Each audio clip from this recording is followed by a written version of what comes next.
Welcome back. Hey, my dear friends. Right now, as you take in these words, the oceans are resting exactly where they belong. Coastlines trace their familiar paths. The gaps between continents feel constant, unshakable, as if they've been etched into eternity. But cast your mind back 12,000 years, and if you had peered down at Earth from the void of space, you would have struggled to recognize it. It would have appeared like some foreign sphere, ice sheets, 2 miles deep, smothered North America, all the way down to where New York City now sprawls.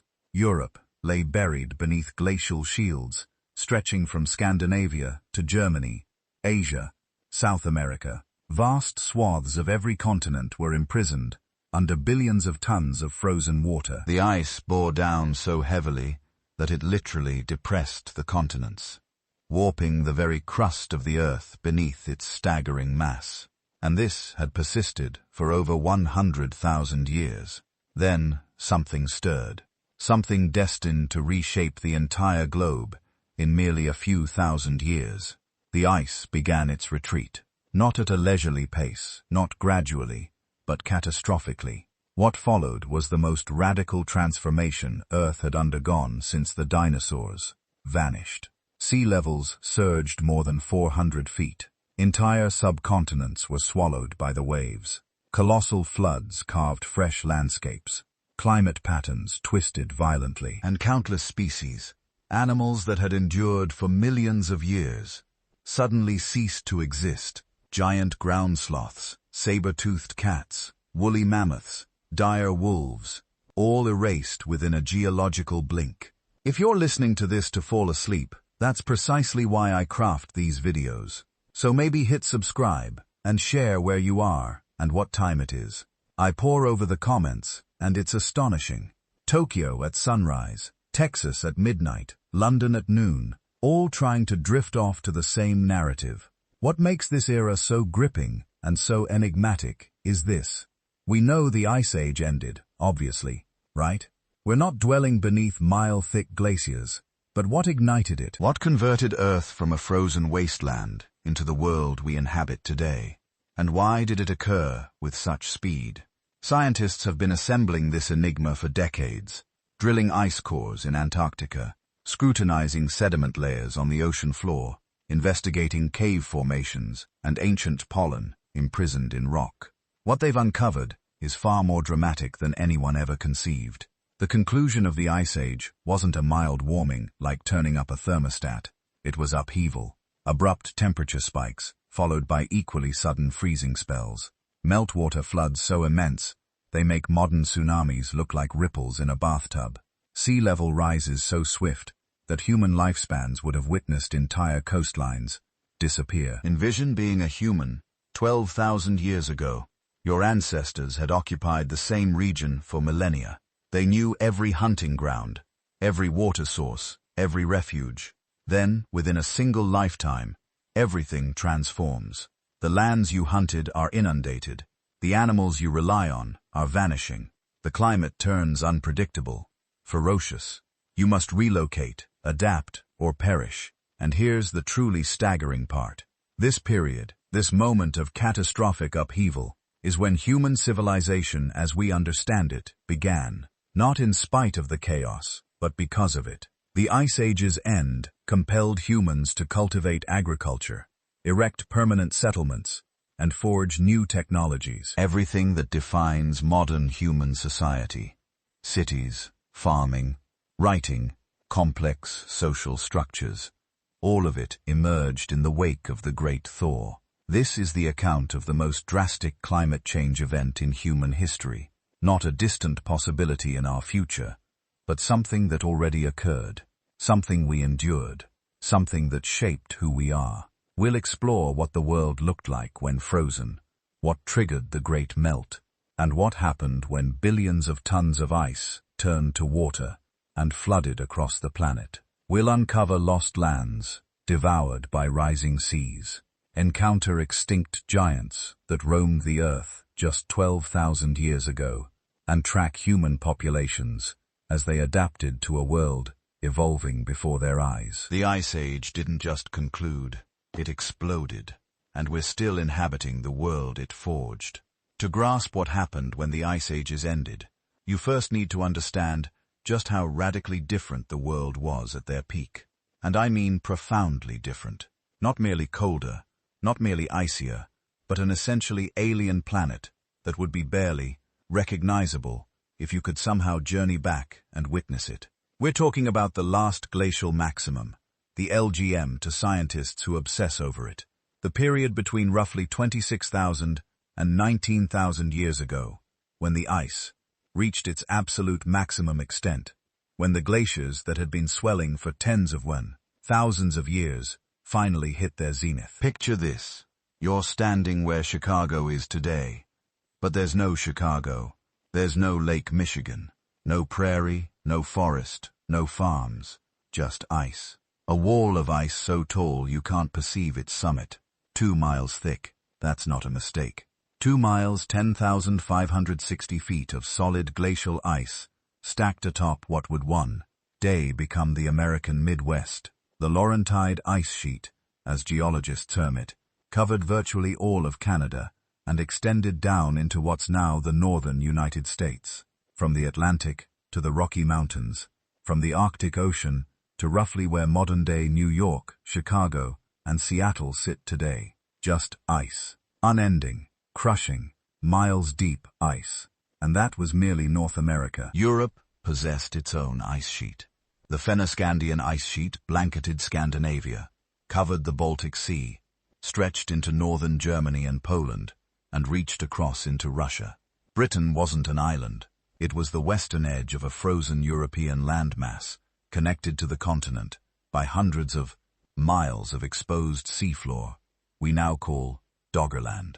Asia had multiple ice complexes. The Barents Kara ice sheet in northern Russia, glaciers throughout Siberia. The Tibetan Plateau was buried under ice.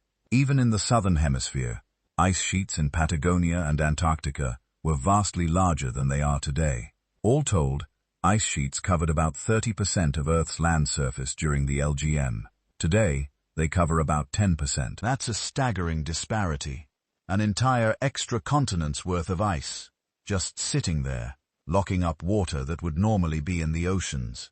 Which brings us to one of the most mind-bending aspects of the glacial maximum, sea level. During the LGM, global sea levels were approximately 400 feet lower than they are today. 400 feet. Ponder that for a moment. That's a 40-story building. That's the entire depth of most continental shelves. All that water was trapped in the ice sheets. It had evaporated from the oceans over tens of thousands of years, fallen as snow on the growing glaciers, and simply remained there, compressed into ice, piling up mile after mile, year after year, century after century. The oceans were being drained to feed the ice. And when sea levels drop 400 feet, land masses emerge. Vast territories now underwater were above sea level during the LGM. The Bering Strait, that narrow gap between Alaska and Russia, didn't exist. Instead, there was Beringia, a subcontinent roughly the size of Texas, stretching from Siberia to Alaska and beyond.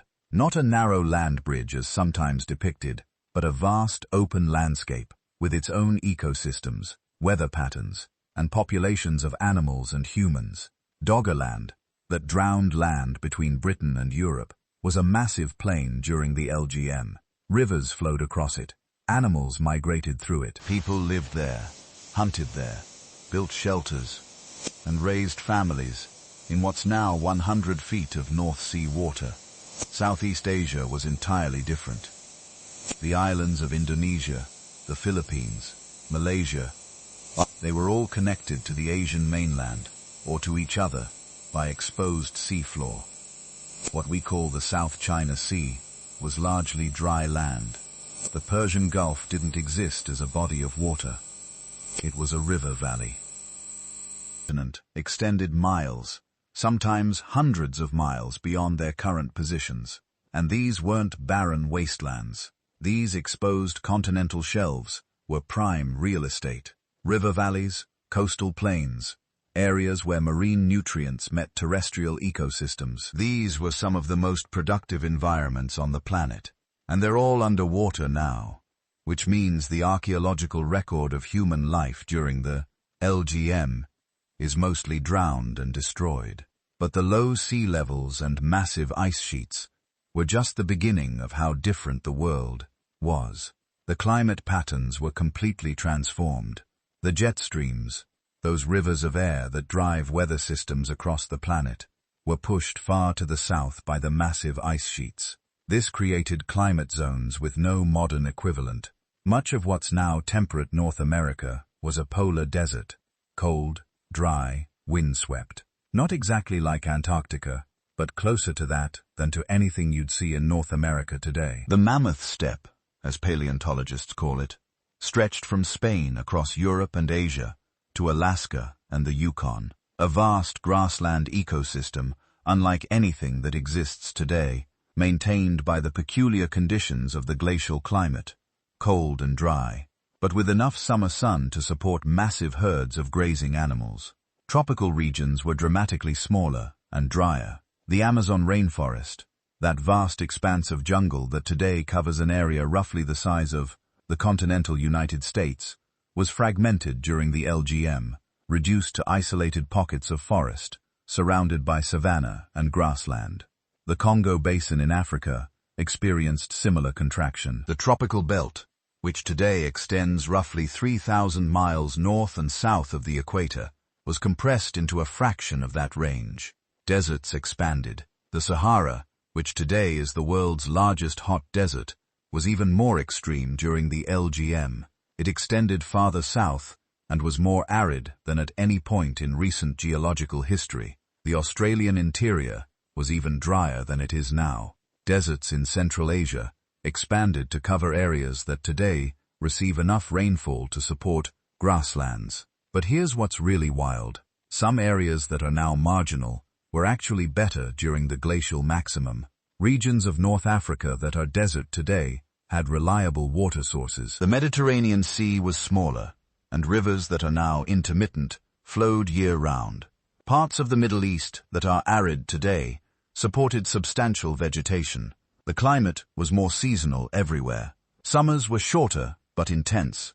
Winters were longer and more brutal. The temperature difference between summer and winter in any given location was more extreme than today. This created unique challenges and opportunities for any organism trying to survive.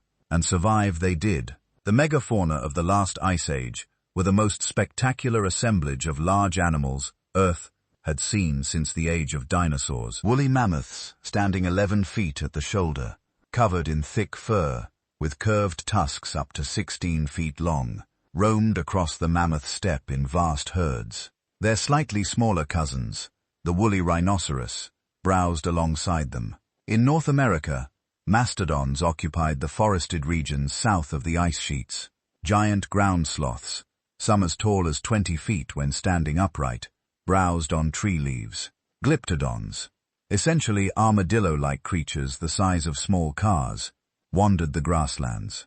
Saber-toothed cats, including the famous Smilodon with its 7-inch fangs, ambushed prey at waterholes and kill sites. Short-faced bears, the largest carnivorous land mammals that have ever existed, stood 12 feet tall on their hind legs and may have weighed up to 2,000 pounds.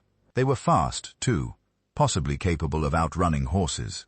Giant beavers, as large as modern black bears, built dams and lodges in the ice-marginal lakes and rivers. In Europe and Asia, cave bears, cave lions, and cave hyenas competed with early humans for shelter and resources. Giant deer, with antlers spanning 12 feet from tip to tip, roamed the forests. Steppe bison, larger and more robust than modern bison, formed the base of the food chain across the grasslands. These weren't relict populations clinging to existence. They were thriving. The Mammoth Steppe supported animal biomass densities that rivaled or exceeded those of modern African savannas. Herds of thousands of animals migrating across continental distances, predator populations that would seem impossible today. And living among these giants were humans, not many of them. The total global human population during the LGM was probably somewhere between 1 and 10 million individuals. For comparison, That's roughly the population of modern New York City, spread across the entire planet. We were rare, scattered, living in small groups, in the few places that could sustain us. But we were also remarkably sophisticated. The humans of the LGM weren't primitive cave dwellers, cowering from the cold. They were highly adapted specialists, with technologies and survival strategies that would have amazed their ancestors. From just 50,000 years earlier, they had developed tailored clothing, not just animal skins draped over their bodies, but carefully sewn garments designed to trap heat and shed moisture. Parkas, pants, boots, mittens. Archaeological evidence from Siberian sites shows bone needles, thread made from animal sinew, and clothing patterns that wouldn't look entirely out of place in a modern Arctic expedition. They had sophisticated shelter technologies, not just natural caves, although they used those when available, but constructed dwellings. The famous mammoth bone houses of Ukraine and Russia, structures built from the skulls, tusks, and long bones of mammoths, covered with animal hides and partially buried for insulation. Some of these structures were substantial, capable of housing extended families through brutal winters. Their tools were specialized and effective. Carefully designed spear points for different types of prey, specialized butchering tools, hafted implements that maximized mechanical advantage. They had invented the spear thrower, or atlatl, which effectively extended the human arm and allowed them to launch projectiles with enough force to penetrate mammoth hide. They knew how to find and exploit the resources that existed in that frozen world. They tracked animal migrations across hundreds of miles. They knew which plants remained edible through winter. They understood ice, how it formed, where it was safe to cross, where meltwater would appear in spring. They could read weather patterns, predict storms, find shelter when conditions became impossible. Most importantly, they maintained social networks across vast distances. Groups separated by hundreds of miles stayed in contact, traded raw materials and finished goods, shared information about resources and dangers, and exchanged members to maintain genetic diversity. The archaeological record shows nearly identical tool styles across enormous geographic ranges, evidence of cultural connections that persisted even when direct contact must have been infrequent. They were also creating art. The famous cave paintings of Lascaux and Chauvet in France date to the LGM. Carved figurines, decorated tools, shell beads, transported hundreds of miles from the coast. These weren't just survival-focused populations.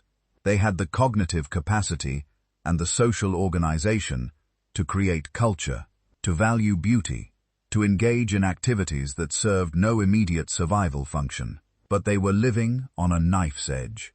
Climate during the LGM wasn't static.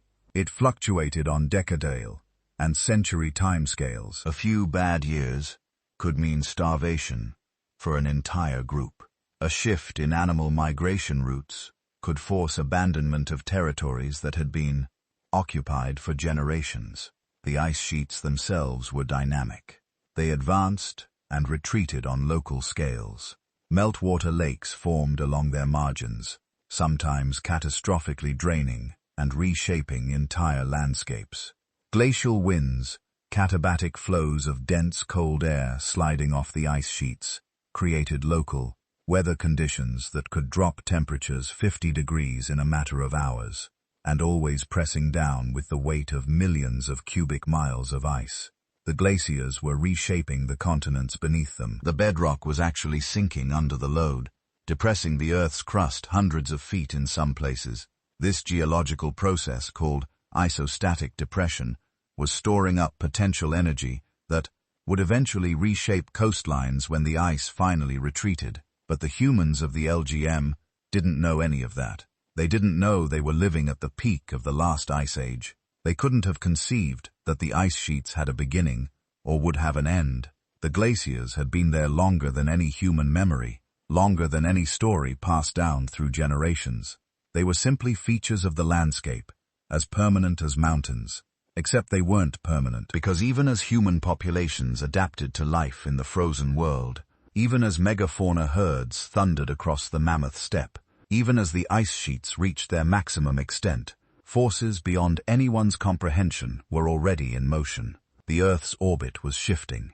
The planet's axial tilt was changing. Solar radiation patterns were being redistributed across the globe, and these astronomical changes, operating on timescales of tens of thousands of years, were about to flip a switch on Earth's climate system. The world under ice was about to begin melting, and when it did, everything would change. So you're living 20,000 years ago. Ice sheets tower over the landscape, miles thick in places, covering a third of the planet's land surface. Your ancestors have known nothing but cold for thousands of generations. The world has always been ice, will always be ice, except it won't, because something is about to change.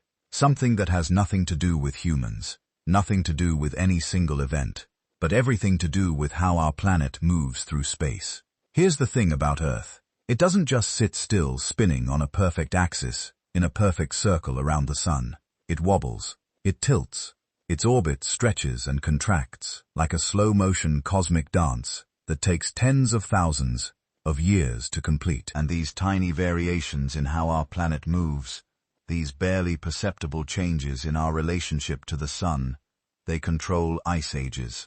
They control when ice sheets grow and when they die. They control, in a very real sense, whether civilization is even possible. The Serbian mathematician Milutin Milankovic figured this out in the 1920s, calculating by hand the complex interactions of Earth's orbital variations. Nobody believed him at first. The changes seemed too small, too subtle to matter, but he was right. And around 18,000 years ago, those orbital variations began shifting in a way that would melt the world. Three main cycles were converging. First, there's the precession of Earth's axis. Imagine a spinning top, wobbling as it spins. That's what Earth does, except one complete wobble takes about 26,000 years. This wobble changes which hemisphere gets more intense sunlight during summer. Around 18,000 years ago, the wobble was shifting to deliver stronger summer sun to the northern hemisphere, where most of Earth's landmass and most of its ice sheets were located. Second, there's the tilt of Earth's axis, what scientists call obliquity. Earth's axis isn't perpendicular to its orbit around the sun. It tilts, currently at about 23.5 degrees. But that angle changes over a 41,000-year cycle, varying between about 22 and 24.5 degrees. More tilt means stronger seasons, hotter summers, and colder winters. Less tilt means milder seasons. Overall, the tilt was increasing, creating more extreme seasonal contrasts. Hotter summers meant more ice melt. Third, there's the shape of Earth's orbit itself, called eccentricity. Sometimes Earth's orbit is nearly circular. Sometimes it's more elliptical, more oval-shaped. This cycle takes about 100,000 years, and it affects how much the distance between Earth and the Sun varies throughout the year. The orbit was becoming more elliptical, creating greater variation in solar energy received at different times of year. Individually, each of these cycles creates relatively small changes in solar radiation. A few percentage points difference in summer sunshine. Nothing dramatic. But here's where it gets interesting. They don't work individually. They interact.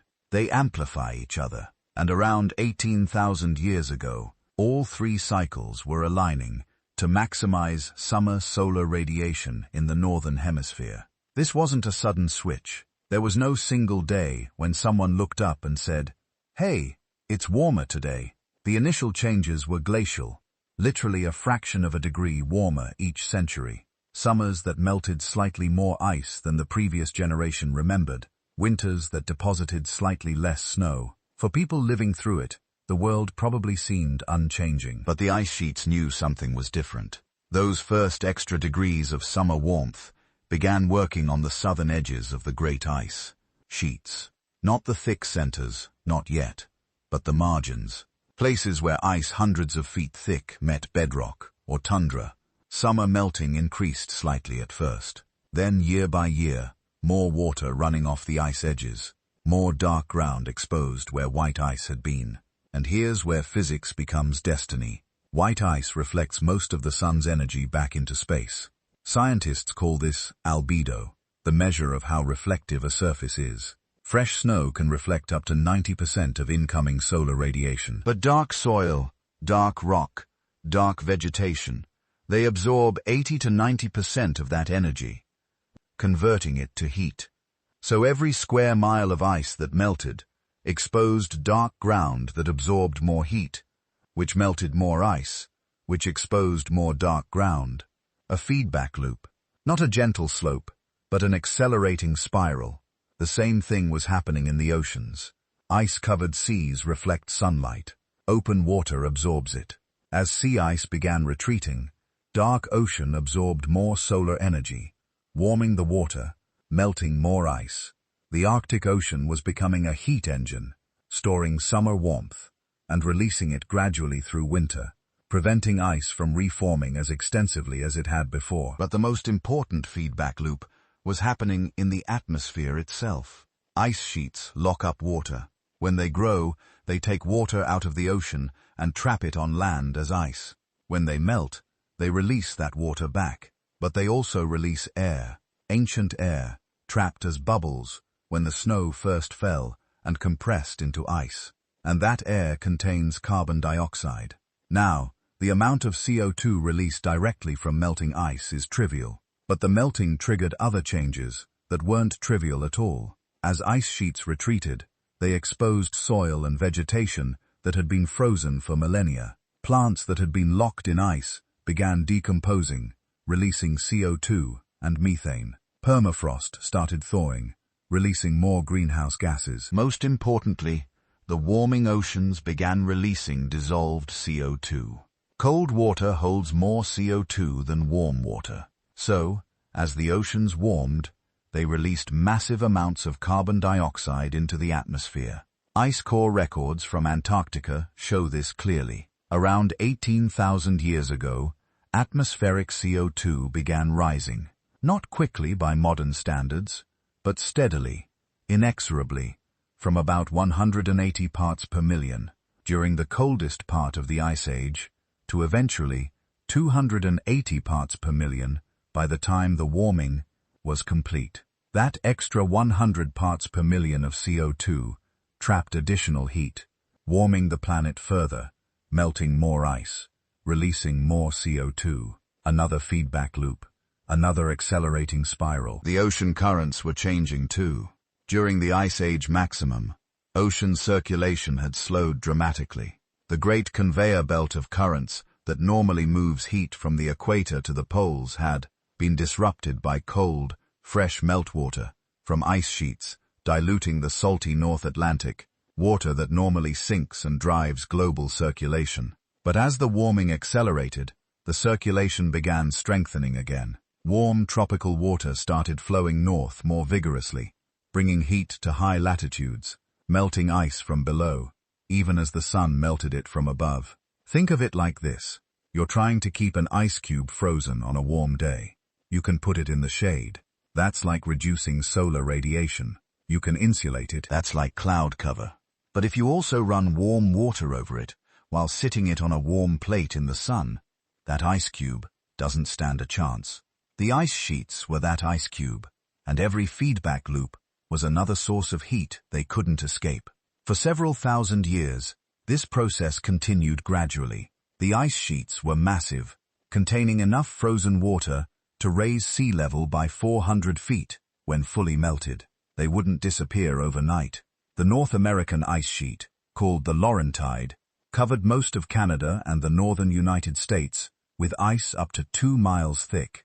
The Scandinavian ice sheet buried northern Europe under similar depths. These were not fragile structures that would collapse from a few warm summers. But here's what makes this story fascinating. The melting wasn't smooth. It wasn't a gentle linear progression from Ice Age to modern world. It was chaotic, punctuated by sudden dramatic events, separated by periods of relative stability or even temporary recooling. The climate system doesn't change smoothly. It has thresholds, tipping points, where small changes trigger massive responses.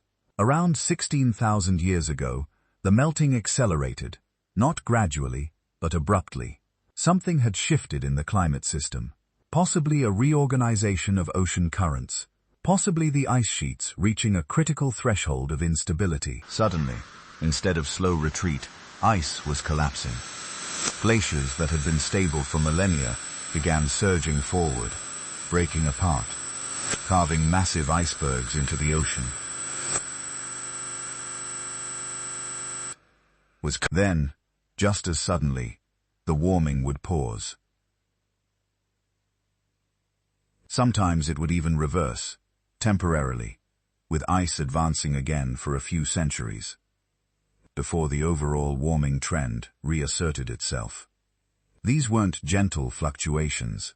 These were whiplash climate shifts that would have been terrifying to experience. Imagine living through a period when the climate was warming, forests expanding, resources becoming more abundant, only to have it suddenly reverse. Cold slamming back, winters becoming brutal again, the brief abundance vanishing. The climate was no longer stable. It was thrashing between states, like a system trying to find a new equilibrium, but overshooting repeatedly. And the worst of these reversals was still to come. But for now, around 15,000 years ago, the warming was winning. The ice sheets were in full retreat, not collapsing entirely, but shrinking year by year, century by century. Meltwater was pouring off them, in volumes hard to comprehend. Rivers the size of the Amazon, flowing only in summer, carrying the frozen remnants of the Ice Age into the warming oceans. And here's the crucial point that people living through this probably never understood. The warming wasn't being caused by anything on Earth. It wasn't volcanic eruptions, wasn't changes in the sun's energy output, wasn't anything happening in the atmosphere or oceans. The root cause was orbital mechanics, the dance of Earth through space, cycles that had repeated for millions of years. The ice ages came and went on a schedule determined by celestial mechanics, as regular and predictable as eclipses. But the effects of those small orbital changes were being massively amplified by feedback loops. The initial warming from increased summer sunshine was tiny, barely enough to notice. But each small change triggered responses that triggered more responses, cascading through the climate system, turning a gentle nudge into an overwhelming transformation. The Ice Age was ending, not because Earth wanted it to end, but because physics demanded it, because orbital mechanics had aligned in a way that made ice sheets untenable, because feedback loops, once started, become self-sustaining. The ice had dominated for 100,000 years, but its reign was ending. The great melt had begun, and it was about to become catastrophic. Around 14,600 years ago, something happened that would have seemed like the end of the world. Not gradually, not over millennia, but within the span of just a few human lifetimes, the sea level rose by 50 to 80 feet. Let that sink in for a moment. 50 to 80 feet in 340 to 500 years. That's roughly 15 to 25 centimeters per generation. Enough that grandparents could tell their grandchildren stories about beaches and fishing, grounds that now lay beneath the waves. Enough that entire coastlines, complete with the camps, settlements, and territories that humans had occupied for thousands of years, simply vanished beneath rising water. This is what scientists call Meltwater Pulse 1A. The name sounds clinical, almost boring, but what it describes is one of the most catastrophic events in recent Earth history. A planetary-scale flood that redrew the map of the world and may have been seared into human cultural memory so deeply that we're still telling stories about it today. Because here's the thing about Meltwater Pulse 1A. It wasn't supposed to happen. Well, not like that anyway. Climate scientists studying the end of the Ice Age expected a gradual warming, a slow retreat of glaciers over thousands of years. What they found instead was evidence of multiple sudden lurches, periods when the melting accelerated dramatically, when ice sheets that had seemed stable for millennia suddenly collapsed, dumping staggering volumes of fresh water into the world's oceans. Pulse 1A was the first of these events, and it was absolutely massive. To understand what happened, you have to picture the world as it existed 15,000 years ago. The great ice sheets that covered northern North America and Europe were beginning to retreat, but they were still enormous. The Laurentide ice sheet alone, which covered most of Canada and reached down into what's now the northern United States, was up to 2 miles thick in places. That's ice piled so high that if you stood at its base and looked up, you literally couldn't see the top. These ice sheets contained incomprehensible amounts of water, enough to lower global sea levels by 400 feet compared to today. Enough that you could walk from Asia to North America across the Bering Land Bridge. Enough that Indonesia, the Philippines, and mainland Asia were all connected by dry land. Enough that the entire Persian Gulf was an empty river valley. Then, something happened. We're still not entirely sure what. The leading theory is that massive sections of the Antarctic ice sheet suddenly destabilized and collapsed. We're talking about ice shelves the size of entire countries breaking free and sliding into the Southern Ocean. The evidence comes from sediment cores taken from the ocean floor around Antarctica, which show massive deposits of ice-rafted debris, rocks, and soil that had been frozen inside glaciers for thousands of years, suddenly dumped into the ocean as the ice melted. But Antarctica probably wasn't the only culprit. At the same time, the great ice sheets in North America were developing catastrophic weaknesses. As temperatures rose, meltwater began pooling on top of the ice and along its edges. This water acted like lubricant, allowing huge sections of ice to slide toward the ocean faster than they could melt. Even more dramatically, enormous glacial lakes formed, where ice dams held back the meltwater. These weren't small ponds. We're talking about bodies of water larger than the Great Lakes, held back by walls of ice, hundreds of feet high.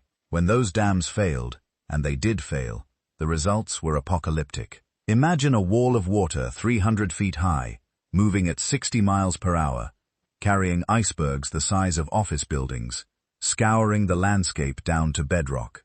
The geological evidence for these megafloods is written across the landscape of North America. In Washington state, the channeled scablands show exactly what happens when an ice dam fails and an entire glacial lake empties in a matter of days. Giant ripples in the bedrock, each one taller than a house. Boulders the size of cars, carried hundreds of miles from their source. Channels carved through solid rock, by water moving so fast and carrying so much debris that it could erode anything in its path. And this wasn't a one-time event. It happened repeatedly. Every time an ice dam formed and then failed, every time a section of ice sheet collapsed, each flood would have been a catastrophe on its own. Together they poured enough fresh water into the North Atlantic to fundamentally alter ocean circulation. But the most dramatic flooding was happening along the coasts.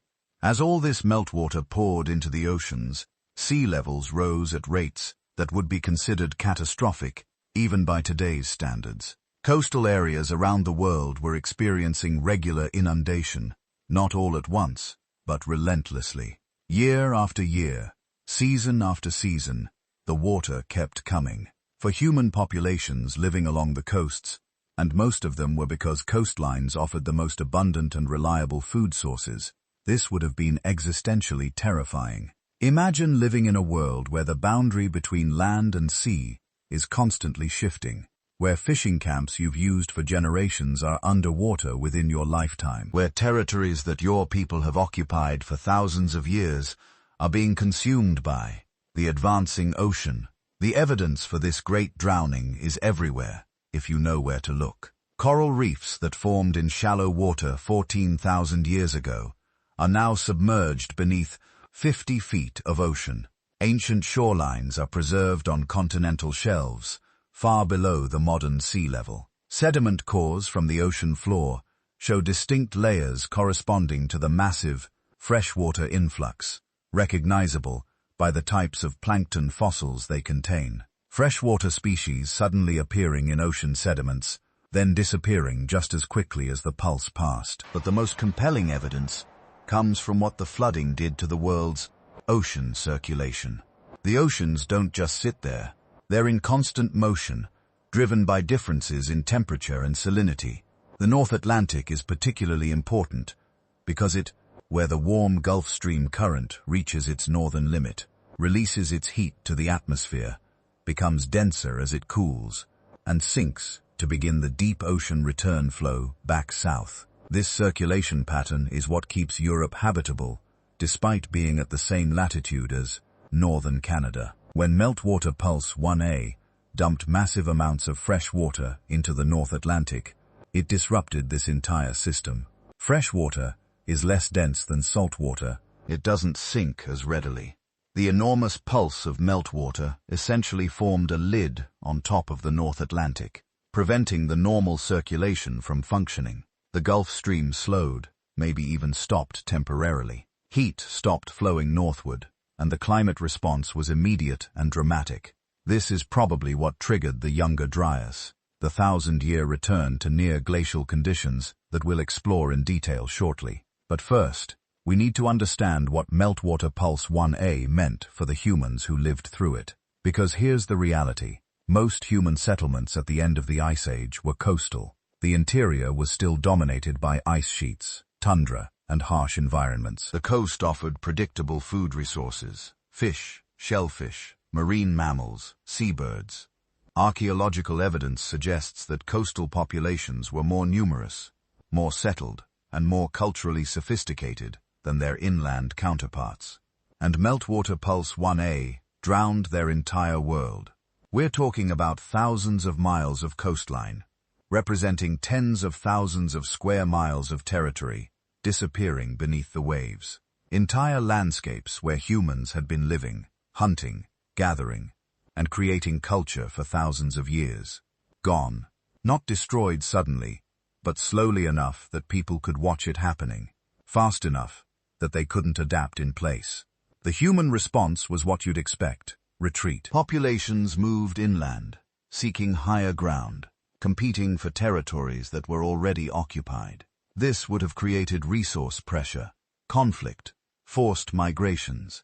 Groups that had been separated by geography suddenly found themselves in contact, competition, and sometimes conflict. But it also created something else: stories. Every human culture on Earth has flood myths.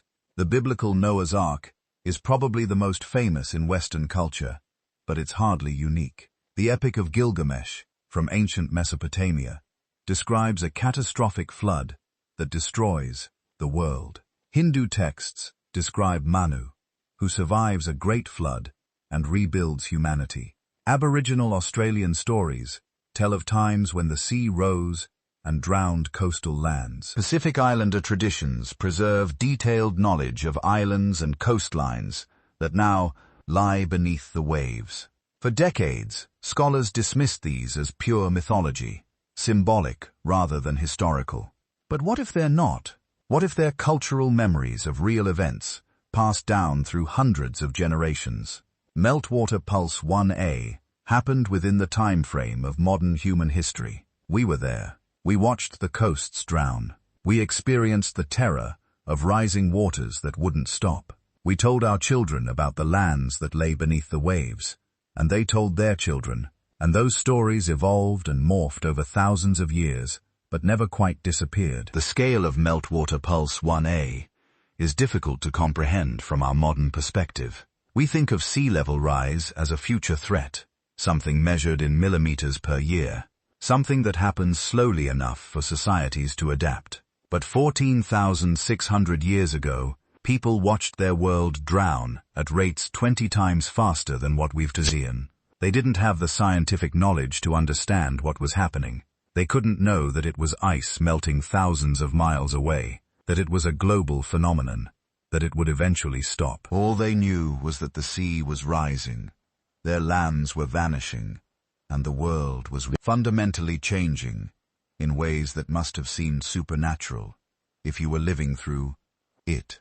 If you watched the shoreline advance year after year, if you had to abandon settlement after settlement as the water kept coming, wouldn't it seem like the gods were angry? Wouldn't it seem like the world was ending? Wouldn't you tell that story to your children?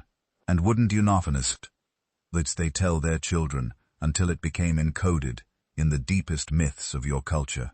Meltwater Pulse 1A changed the map of the world. It ended the Ice Age coastlines forever. Next 14,000 years, to the Wand, Nast, Rumuns. But it also might have changed something deeper. Our collective memory, our cultural consciousness, our understanding that the world we live in is not permanent. That catastrophe can come not as sudden apocalypse, but as slow, relentless change that cannot be stopped or reversed. And the pulse itself, it eventually ended. The ice that collapsed had collapsed. The water that could flow had flowed. Sea levels stabilized, at least temporarily, but the damage was done. The North Atlantic circulation was disrupted. The climate was destabilized, and the stage was set for what happened next. The Younger Dryas, when the ice came roaring back for one final desperate attempt at reclaiming the world. Just when humanity thought it had figured things out, the world hit the reset button.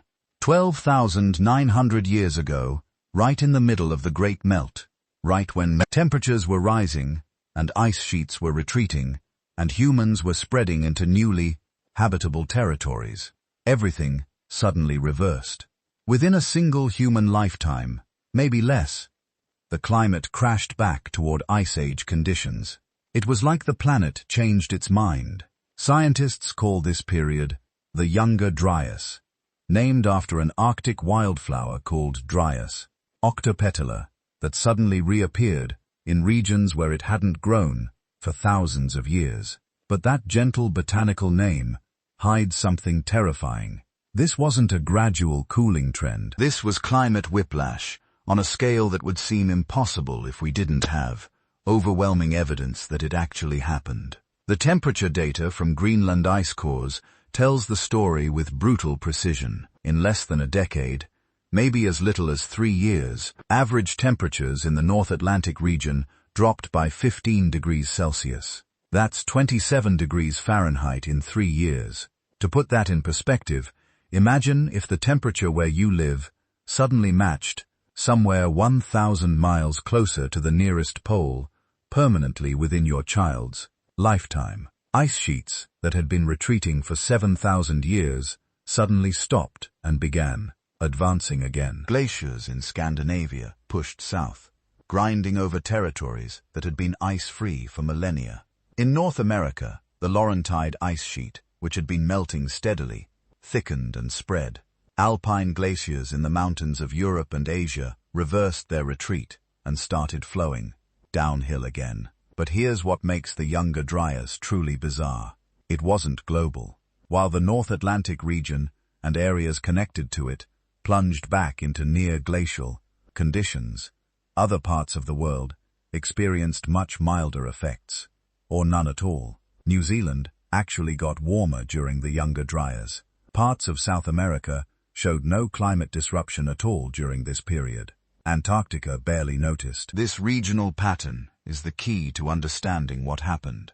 Because whatever caused the Younger Dryas, it wasn't a simple cooling of the entire planet. It was something that specifically disrupted the climate system of the Northern Hemisphere, while leaving much of the Southern Hemisphere relatively unaffected.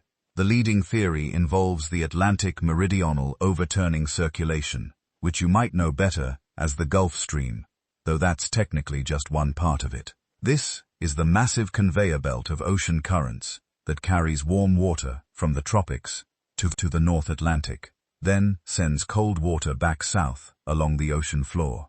It's what keeps Europe significantly warmer than it should be at its latitude. Without it, London would have the climate of Labrador. The system depends on a delicate balance of temperature and salinity. Warm, salty water flows north at the surface. As it cools near Greenland and Norway, it becomes denser and sinks, creating a massive downwelling that pulls more warm water north behind it. The cold water flows south along the bottom of the ocean, eventually rising and warming again in the tropics. Round and round it goes, transferring enormous amounts of heat from the equator to the Arctic. But here's the vulnerability. The system relies on that water being salty enough to sink when it cools. If you suddenly dump massive amounts of fresh water into the North Atlantic, the water becomes less dense. Even when it cools, it might not sink. And if it doesn't sink, the whole circulation pattern can slow down or even stop. That's exactly what researchers think happened 12,900 years ago. For thousands of years, the melting Laurentide ice sheet had been pooling meltwater in a massive glacial lake called Lake Agassiz. This thing was enormous, covering much of what's now Manitoba, Ontario, Saskatchewan, and parts of the northern United States. At its maximum, it held more water than all of today's Great Lakes combined. For millennia, this lake had drained south through the Mississippi River system. But as the ice sheet continued melting, new drainage routes opened up. Suddenly, catastrophically, the entire lake found a new path to the ocean, not south through the Mississippi, but east through the Great Lakes and the St. Lawrence River, or possibly north through the Mackenzie River into the Arctic Ocean. Billions upon billions of gallons of fresh water poured into the North Atlantic over a period of months or years. The ocean's surface salinity plummeted. The warm, salty water from the tropics couldn't sink anymore. The Atlantic meridional overturning circulation slowed dramatically, or perhaps stopped completely. And without that massive heat transfer system, the North Atlantic region plunged into a deep freeze. But that's just the leading theory. The truth is, we're not entirely sure what triggered the Younger Dryas, and there might have been multiple factors working together. Some researchers point to evidence of an extraterrestrial impact. They found a thin layer of sediment dating to exactly 12,900 years ago that contains unusual materials, nanodiamonds, which can form during impacts, magnetic spherules, high concentrations of iridium and platinum, elements that are rare on Earth's surface but common in asteroids and comets. A thin layer of carbon-rich material suggesting massive wildfires. The impact hypothesis suggests that a comet or asteroid, possibly a fragment of a larger object, exploded over North America or impacted the Laurentide ice sheet itself. The explosion would have instantly melted massive amounts of ice, triggering the meltwater flood into the North Atlantic. It would have ignited continent-wide wildfires. The impact debris thrown into the atmosphere could have blocked sunlight, causing rapid cooling. The evidence is controversial. Some scientists argue the materials in that sediment layer can be explained by other processes: wildfires, volcanic eruptions, terrestrial impacts of space dust. The debate continues, but the timing is suspicious. That layer appears at exactly the moment when the climate crashed.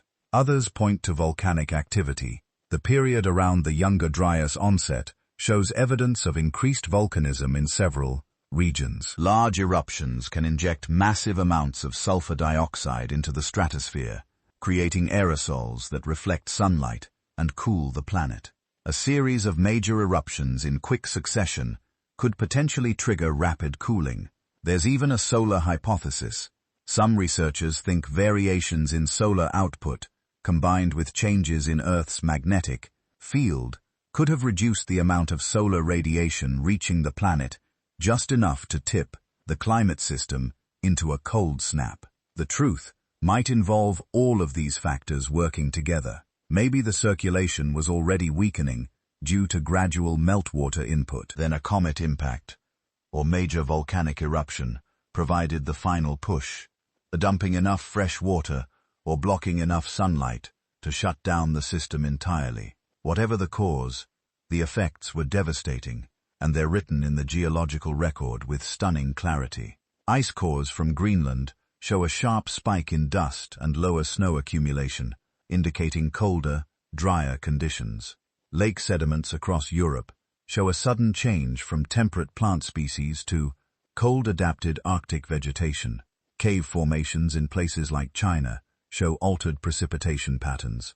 Even the ocean floor tells the story. Deep-sea sediment cores show a dramatic change in the types of microscopic organisms, reflecting colder surface waters. But the most haunting evidence comes from the animals that died during this period.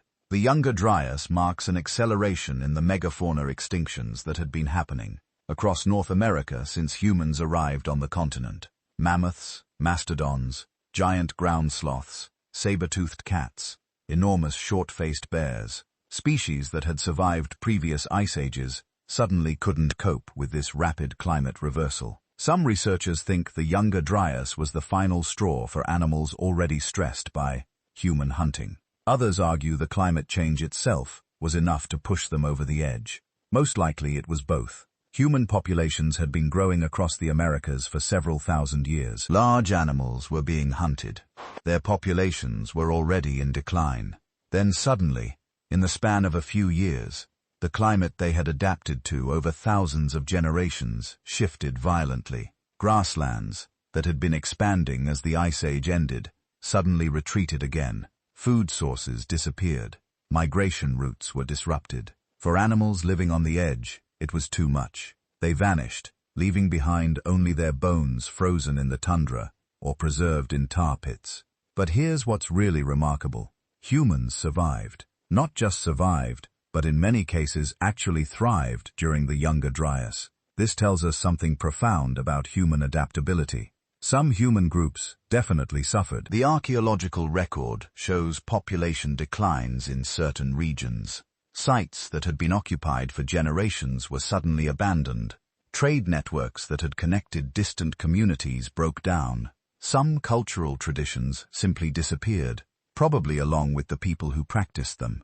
But other groups adapted quickly. In the Middle East, there's evidence that the Younger Dryas actually accelerated the development of agriculture. As wild food sources became less reliable, people were forced to invest more effort in cultivating and managing plant resources. The first permanent agricultural settlements appear right at the end of the Younger Dryas period, as if the climate crisis had pushed people to develop new survival strategies.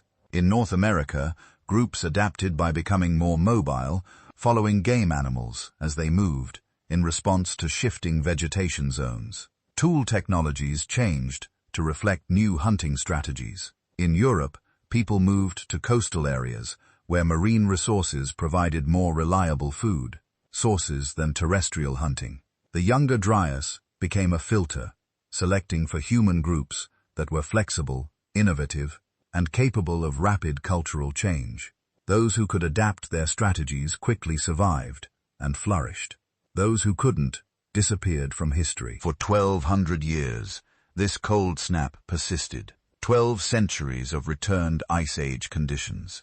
Multiple generations lived and died, never knowing anything except the cold. Grandparents told stories about a warmer time when the ice retreated and grasslands expanded. But young people must have wondered if those stories were just myths. And then, just as suddenly as it began, the Younger Dryas ended. 11,700 years ago, within a span of perhaps 50 years, temperatures rocketed upward again. Ice cores from Greenland show warming of 10 degrees Celsius in a single decade. The Atlantic circulation restarted. Warm water began flowing north again. Ice sheets resumed their retreat, this time for good. Nobody knows exactly what triggered the end either. Maybe the ocean salinity gradually recovered as the fresh water dispersed. Maybe the ice dam holding back another glacial lake finally broke. But this time, the resulting circulation changes actually helped restart the system rather than shut it down. Maybe it was just the natural end of whatever cycle had caused the cold period in the first place. But whatever the cause, the result was definitive. The Younger Dryas was over. The Ice Age was finally, truly, done. The Holocene epoch, our current geological period, had begun. The world humanity would come to dominate. The climate we would build civilizations within. The environmental conditions we've known for all of recorded history. All of it started in that moment, 11,700 years ago, when the ice stopped, returning, and the warmth came back to stay. But the damage was done. The world that emerged from the younger Dryas was fundamentally different from the one that had existed before it. And the stage was set for the next great transformation, the drowning of the old world and the birth of the new. But here's what most people don't understand about the end of the Ice Age. It wasn't just the glaciers melting. It wasn't just the mammoths dying. It was the drowning of entire worlds, lands that had been home to thousands, maybe millions of people, for tens of thousands of years. Gone, swallowed by rising seas that came so slowly they were almost invisible, generation by generation, yet so unstoppably that nothing could save them. We're talking about approximately 400 feet of sea level rise. 400 feet. Picture a 40-story building. Now imagine the ocean climbing from ground level to the roof over the course of 10,000 years. That's about half an inch per year on average. Doesn't sound like much, does it? But here's the thing about coastal areas. They're not steep cliffs dropping straight into the ocean. They're gentle slopes, shallow continental shelves that extend for miles. When the water rises half an inch, it doesn't just climb up the beach half an inch. It floods inland by yards, sometimes miles, depending on the terrain. And it never stops. Year after year, generation after generation, the water keeps coming. The beach your great-great-grandparents knew, gone. The fishing grounds your grandparents relied on, underwater. The settlements your parents were born in, abandoned to the waves. For 10,000 years, coastal communities around the world lived with this slow-motion catastrophe, always retreating, always moving inland, always losing ground to the sea. Let's start with Doggerland, because if you've never heard of it, you should have. It was one of the richest, most productive landscapes in Ice Age Europe. A vast plain, roughly the size of modern Britain, stretching from what is now eastern England, across to the Netherlands, Germany, and Denmark. And it wasn't some frozen wasteland. During the Ice Age, with so much water locked up in glaciers, the North Sea was dry land, rolling hills and river valleys, marshes and forests, teeming with game. Doggerland was the heartland of northern Europe. Archaeological evidence suggests it supported substantial human populations for thousands of years. People living in permanent settlements, exploiting rich coastal resources, hunting massive herds of reindeer and wild horses. The land was so productive that some researchers think Doggerland populations might have actually been larger and more prosperous than communities living on what is now mainland 5. Europe. They had everything figured out.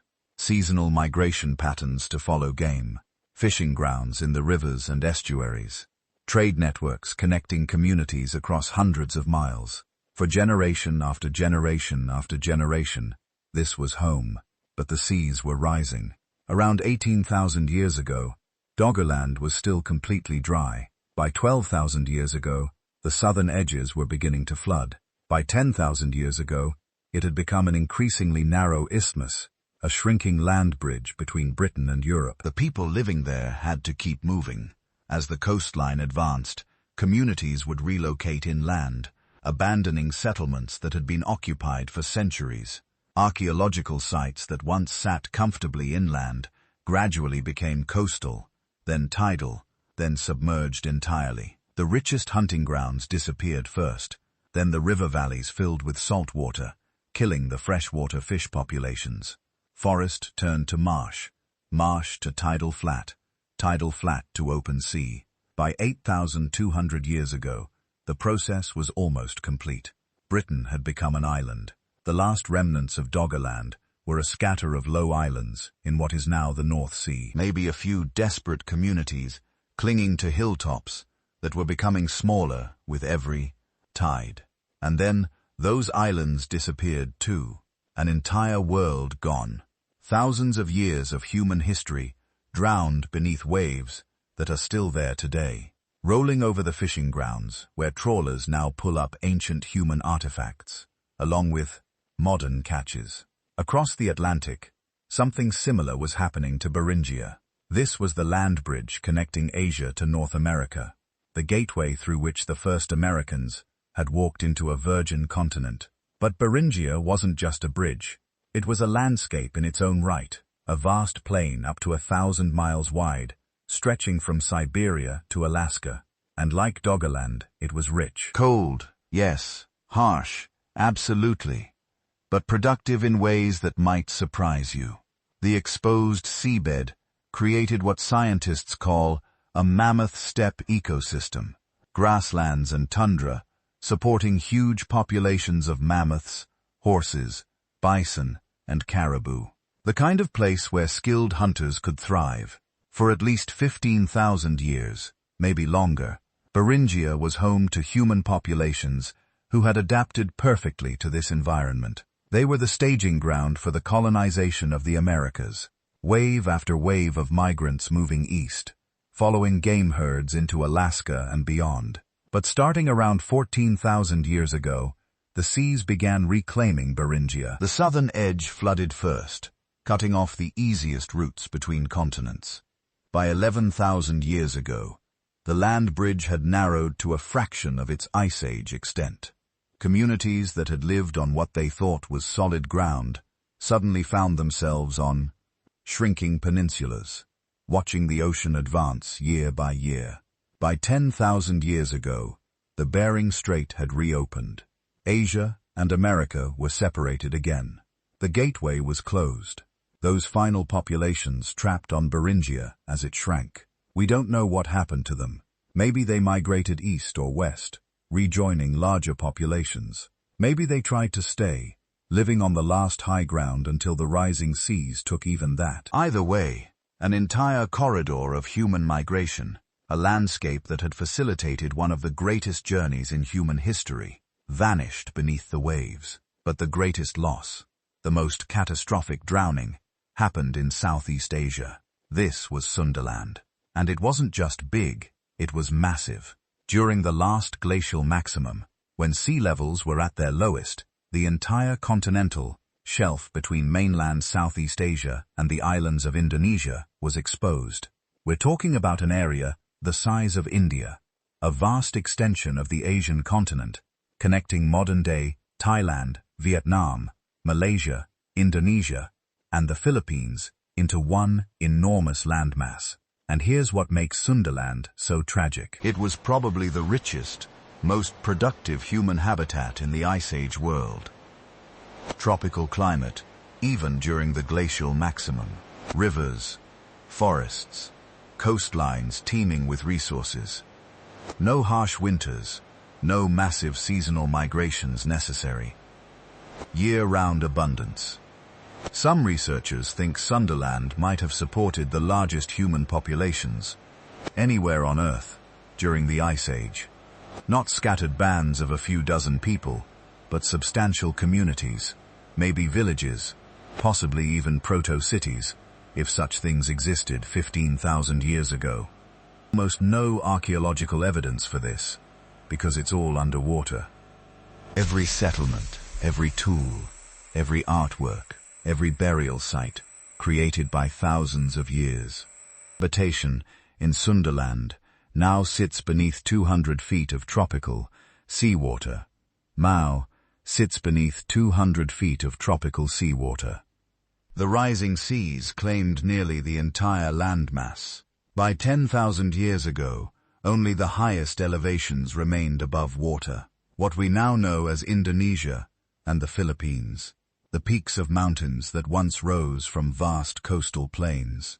The displacement must have been staggering. If Sundaland really did support dense populations, we're talking about millions of people, forced to relocate over the course of several thousand years, moving inland, climbing into highlands that were already occupied, competing for resources in an ever-shrinking land area.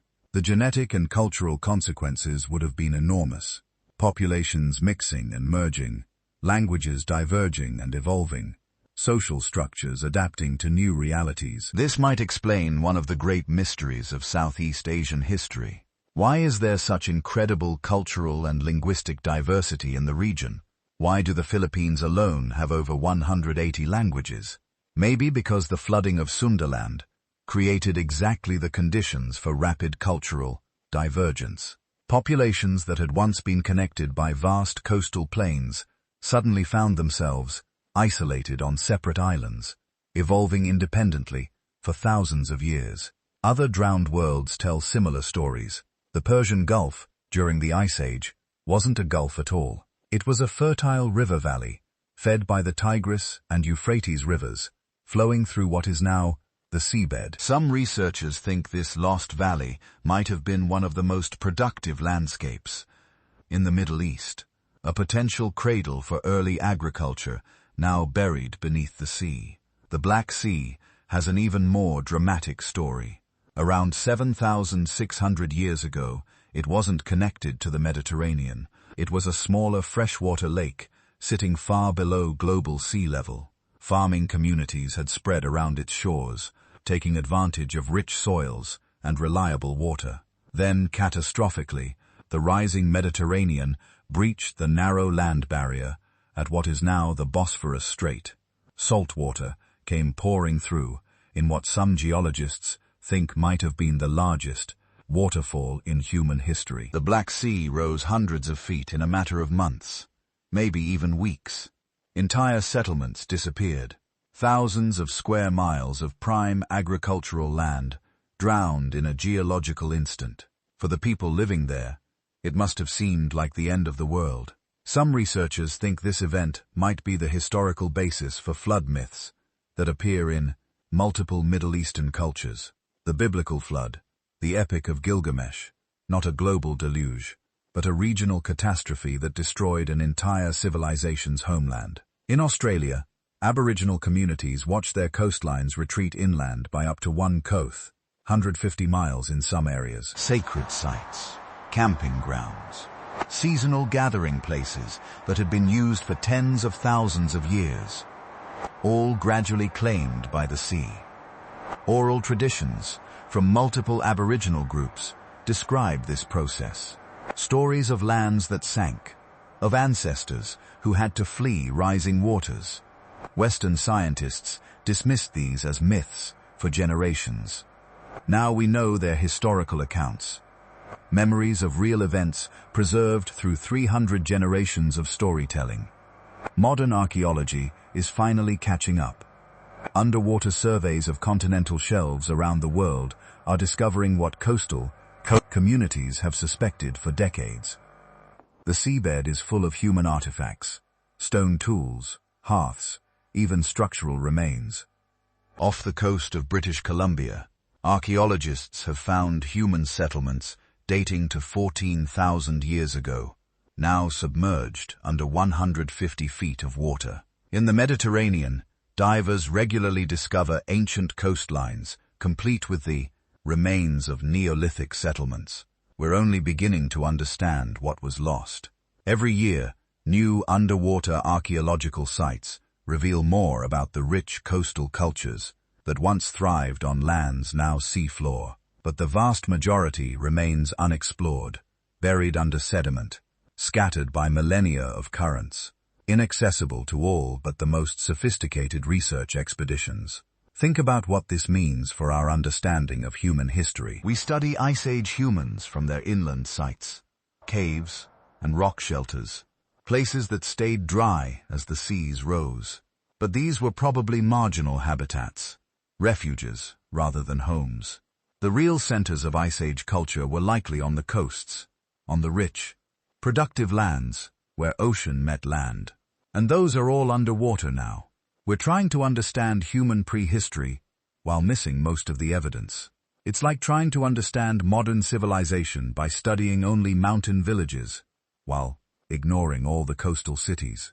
The Great Drowning reshaped human geography in ways we're still living with. It concentrated populations inland, forcing migrations and cultural mixing on an unprecedented scale. It closed migration routes and created new barriers, It drowned thousands of years of coastal cultural development and forced humanity to start over in new territories. And it did all of this so gradually that no single generation fully understood what was happening. Just a slow, inexorable retreat, a world that kept getting smaller, a horizon that kept moving inland for 10,000 years, until finally the seas stabilized at roughly their modern levels. The drowning stopped, the new world was revealed, and humanity had to figure out how to live on what was left. But something else was happening during the Great Thaw, something that would transform every ecosystem on the planet, something that's still affecting the world you live in today. The Ice Age giants were dying. Between 50,000 and 10,000 years ago, an extinction event unfolded that rivaled anything since the asteroid that killed the dinosaurs.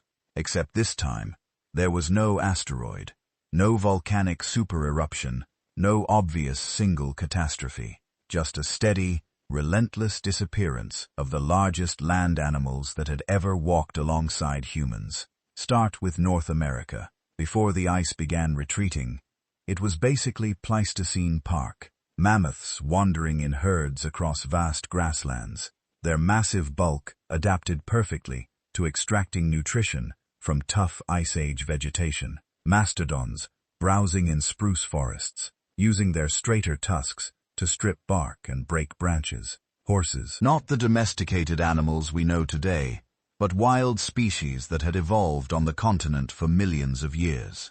Camels. Yes, camels. Because North America was where they originally came from, before some populations wandered across the Bering Land Bridge into Asia. Giant ground sloths, the size of elephants, moving slowly through woodlands, using enormous claws to pull down tree branches. Glyptodons, basically Volkswagen-sized armadillos with club tails. Short-faced bears, the largest terrestrial predators of the Ice Age, standing 12 feet tall on their hind legs. Saber-toothed cats with those infamous 7-inch canines, perfectly designed for slicing through the thick hides of megafauna prey. And then, between 13,000 and 10,000 years ago, 80% of North America's large mammal genera vanished. Not declined, not reduced, vanished, completely extinct. South America suffered even worse.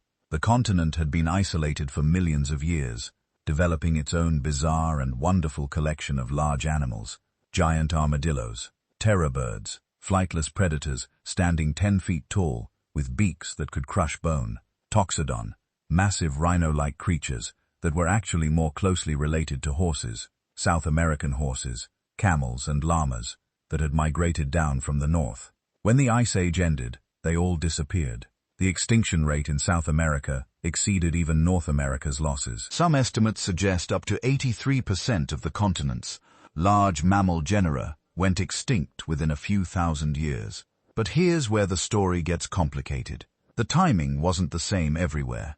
Australia's megafauna disappeared much earlier, between 50,000 and 40,000 years ago, long before the last glacial maximum even reached its peak. Giant wombats, the size of rhinos, marsupial lions with opposable thumbs, Diprotodon, the largest marsupial that ever lived, weighing up to 6,000 pounds, a land crocodile that hunted on dry ground, massive flightless birds, all gone thousands of years before the Great Thaw even began.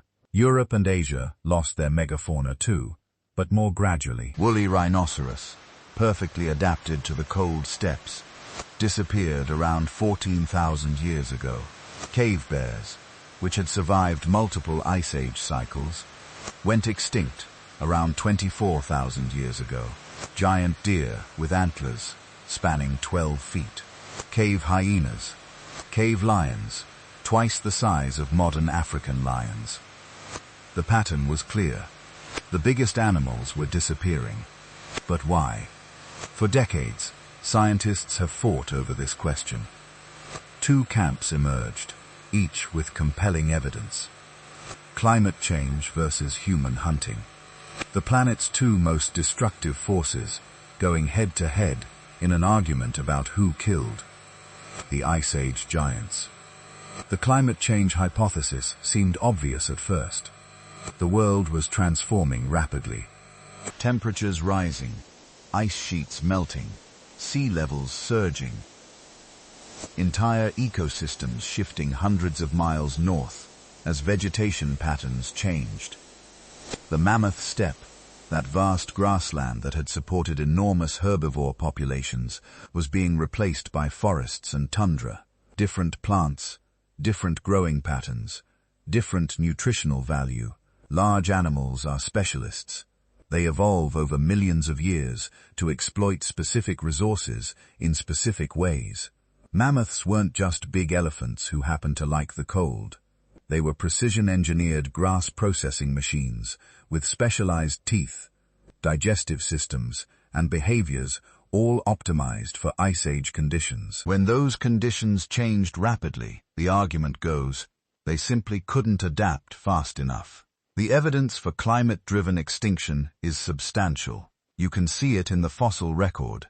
Mammoth populations declining as forests expand and grasslands shrink. Mastodons disappearing as their preferred spruce woodlands shift northward faster than the animals can follow. Species restricted to smaller and smaller refuges as their habitat transforms around them. But then you look at the bigger picture, and problems emerge.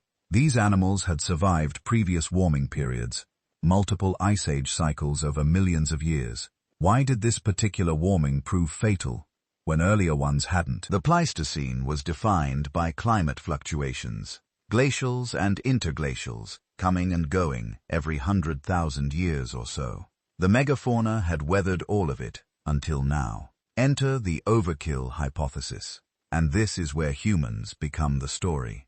The correlation is difficult to ignore. Megafauna extinctions closely follow the arrival of humans in different regions.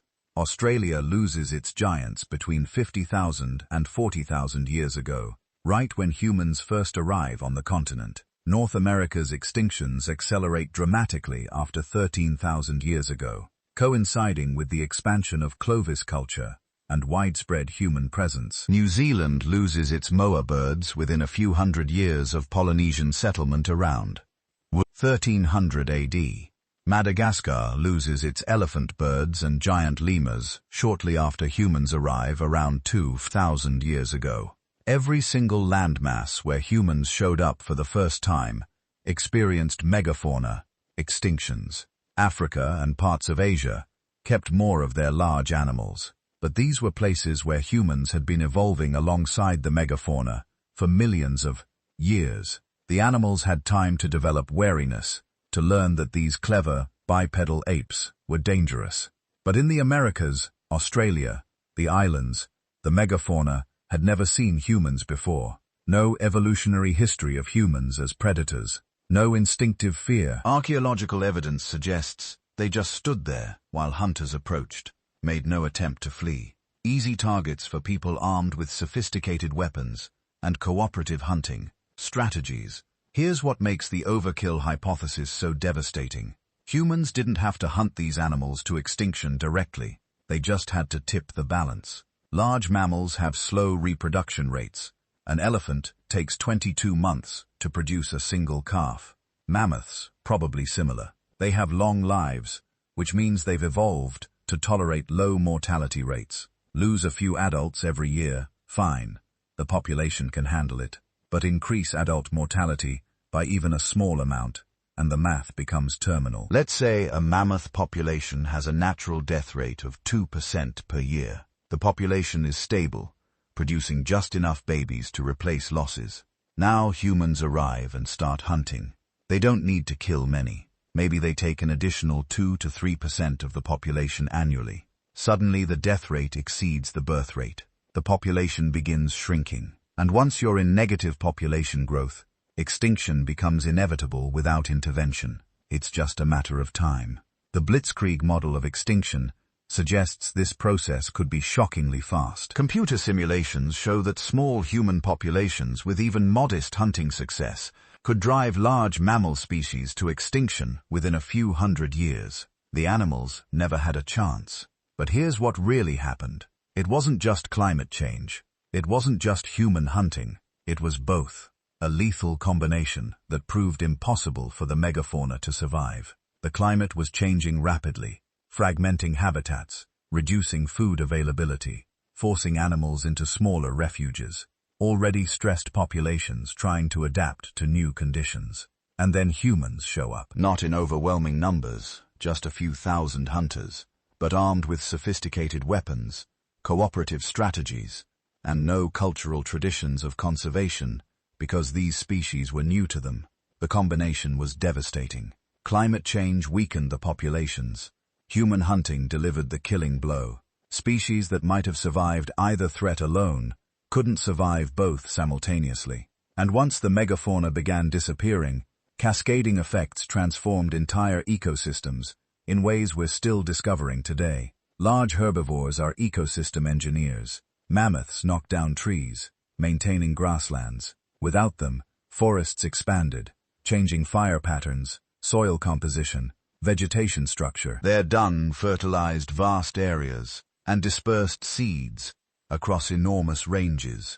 When they vanished, nutrient cycling patterns shifted fundamentally. Large predators regulate prey populations, preventing overgrazing, maintaining biodiversity. Without saber-toothed cats and short-faced bears, prey species populations fluctuated more wildly, putting different pressure on vegetation communities. The loss of megafauna even affected the climate itself. Recent research suggests that the extinction of large herbivores across the mammoth steppe contributed to warming by reducing grassland extent. Forests absorb more heat than grasslands. The shift from steppe to tundra and forest may have created a positive feedback loop, accelerating the warming that had contributed to the animal's extinction in the first place. Africa gives us a glimpse of what was lost. It's the only place that still has abundant megafauna, still has ecosystems shaped by interactions between multiple large herbivore and predator species. Elephants, rhinos, hippos, giraffes, lions, leopards, hyenas, wild dogs, complex ecological relationships refined over millions of years. The rest of the world lost this complexity, lost the spectacle of mammoth herds migrating across continents, lost the terror of short-faced bears patrolling grasslands, lost giant sloths shaping forests with their browsing, lost ecological relationships so ancient they predated modern humans. And we're still living with the consequences. The grasslands of North America behave differently than African savannas because they lost their megafauna. They're missing the animals that would have kept woody vegetation in check, distributed nutrients, created habitat complexity. Plant species evolved to have their seeds dispersed by extinct megafauna now struggle to propsies. Some researchers call them evolutionary anachronisms, plants still waiting for animals that died 10,000 years ago. Honey locust trees with massive thorns designed to deter giant ground sloths that no longer exist. Osage orange fruits, too large for any living animal to effectively disperse, probably evolved for mammoths or mastodons. Kentucky coffee trees with toxic seeds in pods that nothing alive today wants to eat. The world we inherited from the Ice Age isn't the world that should have emerged. We're living in a diminished version. Ecosystems missing their largest members, communities simplified by extinction, a planet still adjusting to losses that happened so recently in geological time that evolution hasn't had time to fill the empty niches. And here's the uncomfortable truth. This was probably the first time humans fundamentally altered the planet's biology. The first great extinction we caused, though certainly not the last. The moment when our species transitioned from just another animal to a geological force, capable of reshaping ecosystems on a continental scale. But we didn't know what we were doing. Our ancestors weren't trying to destroy the megafauna. They were just trying to survive, to feed their families, to make it through one more winter. They had no way of understanding that their actions were eliminating species that had survived for millions of years. By the time anyone realized something was wrong, it was already over. The mammoths were gone. The ground sloths were gone. The saber-toothed cats were gone. And the world was different in ways that would echo through every generation that followed, right down to the present day. Picture yourself 13,000 years ago. You're part of a hunter-gatherer band that been following the same mammoth herds your ancestors tracked for generations. Your people know these animals intimately, their migration patterns, their feeding grounds, where they go to drink, where the females give birth. Your entire world, your entire survival strategy, revolves around these massive creatures. Then one spring, the mammoths don't come. You wait at the traditional meeting grounds. Nothing. You send scouts to the watering holes. Empty. You travel to the calving areas. Abandoned. Somewhere out there, the herds are dying, maybe already gone. Victims of the climate chaos we talked about earlier. And you're left standing in a world that suddenly doesn't make sense anymore. This was the crisis facing human populations across the globe as the Ice Age ended. Not a single crisis, actually, but thousands of them playing out simultaneously in different environments, forcing different solutions, creating the incredible diversity of human cultures that would eventually transform our species from nomadic hunters into farmers, builders, and civilization creators. Because here's the thing about environmental catastrophe. It doesn't just kill, it forces innovation. And humans, especially humans who carried in their DNA the survival instincts of ancestors who drove, we made it through earlier crises. Humans were really good at innovating. The archaeological record from 15,000 to 10,000 years ago shows an explosion of adaptive strategies. Not one human response to the changing world, but dozens, maybe hundreds, each tailored to specific local conditions. Some groups doubled down on hunting, developing new weapons and techniques to pursue smaller, faster prey. Others turned to the oceans and rivers, becoming expert fishermen. Still others began experimenting with something that would change everything, deliberately planting seeds. Let's start with the hunters, the traditionalists who refused to give up the lifestyle that had sustained humans for hundreds of thousands of years. As the megafauna died off, these groups had to adapt fast.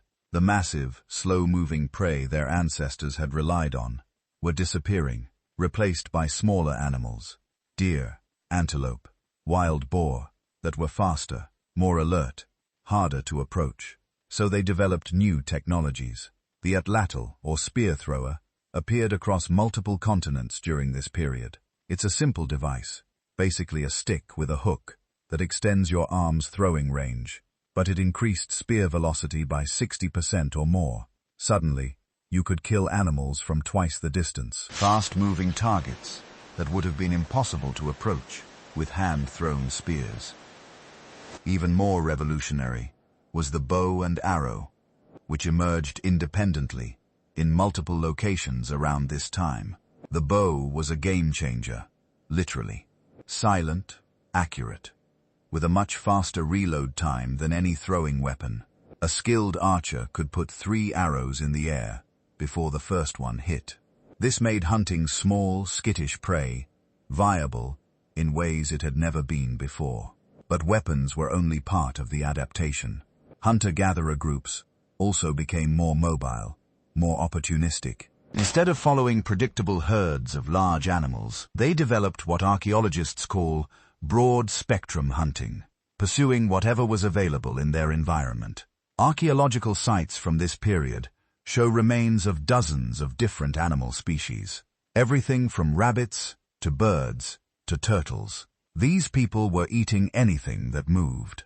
Other groups went in the opposite direction. Instead of becoming more mobile, they became more sedentary. And this is where things get really interesting. In the Levant, the region encompassing modern Israel, Palestine, Jordan, Lebanon, and Syria, a culture called the Natufians emerged around 12,500 years ago. They were doing something unprecedented in human history, living in permanent settlements while still hunting and gathering.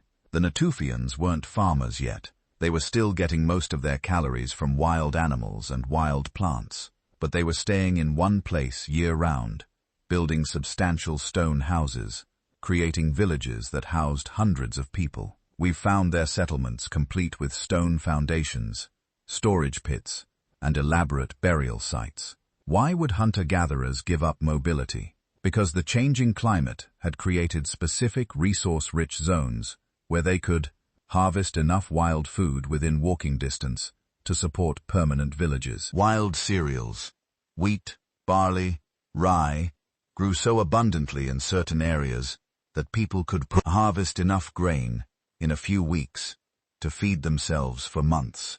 Add in access to wild game, fish from rivers, and edible plants, and you had environments that could support sedentary populations. But here's where it gets complicated. Those wild cereal stands were productive, but they were also fragile. A drought could wipe them out, so could overgrazing by wild animals. And as Natufian populations grew, concentrated in permanent villages, they were harvesting more and more grain every year, putting pressure on the wild populations. Some researchers think this is what drove the next innovation: deliberate cultivation. Maybe someone noticed that grains grew better in areas where they'd been harvesting. Maybe they started clearing competing plants to give the cereals more space. Maybe they began saving seeds from the best plants to scatter in promising areas. Whatever the mechanism, by 11,000 years ago, the Natufians were definitely cultivating cereals. We can tell because the grain seeds start changing. Wild cereals have brittle stems that shatter when ripe, scattering seeds everywhere. It's a great survival strategy for wild plants, terrible for humans trying to harvest them. But some plants have a genetic mutation that makes their stems tougher. These mutants wouldn't survive in the wild. Their seeds would stay stuck to the stems until they rotted, but they were perfect for human harvesters. Natufian sites from this period show increasing percentages of these tough-stemmed mutants. This is the signature of artificial selection. Humans unconsciously breeding plants for traits that made them easier to harvest. They weren't thinking about plant genetics or agriculture as a revolution. They were just saving seeds from plants that were easier to work with and scattering them near their villages. But over generations, they were creating domesticated cereals, plants that literally couldn't survive without human intervention.